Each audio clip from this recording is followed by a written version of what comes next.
1000 ஏக்கர்ல மாட்டு பண்ணை, மாடு வளர்ப்பேன், மாட்டுல இருந்து பால் வச்சிருது. நீ மாடை வாங்குற வாச்சு தூக்கச்சட்டியில பழசுரம் வச்சுக்கிட்டு அதுல உப்பை முடிச்ச போட்டு ஊறுகாய தூக்கிட்டு போக வேண்டியதில்ல ராஜா. சிசிடிவி கேமரா, கண்ணாடி அறை, அதுல கண்காணிப்பு கருவி, குளிர் ஊட்டப்பட்ட அறை, எல்லா இடத்துலயும் சிசிடிவி. அப்படியே உட்கார்ந்து பார்த்துக்க வேண்டியதான். இந்த செவலை எங்கடா போறான், அங்க எங்கடா போறான், போடா பாடுறா. அங்க 100 ஏக்கர்ல 10 ஏக்கர் 15 ஏக்கர் குளம் வெட்டிடுவேன். மாட்டுக்கு தீவனம், வாகை, அகத்தி, புல்லு எல்லாம் வளர்த்து வச்சிருவேன். அவன் பாடு சாப்பிட்டுருப்பான்.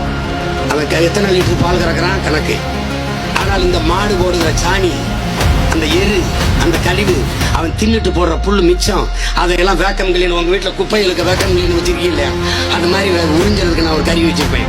சக்குன்னு சாணியை ஒரு வீட்டு ட்ரக்கில் ஏற்ற வேண்டியதான். டிராக்டர்ல ஓடி கொண்டு அங்க 100 ஏக்கர்ல குப்பை கிடங்கு வச்சிருப்பேன். அங்க ஒண்டி கொட்டணும், அங்க ஒண்டி கொட்டணும். அந்த குப்பை கிடங்கு மக்கிய இலைதலை கழிவு, அந்த ஆடு மாட்டு கழிவு, ஆட்டு புழுக்க, மாட்டு சாணி, இதை மக்க வச்சு அதுல இருந்து நீ பயா கேஸ் சிலிண்டர் விலை ஏறிடுச்சு. என் ஆட்சியில ஏறாது. ஏன்? நானே உற்பத்தி செய்வேன்.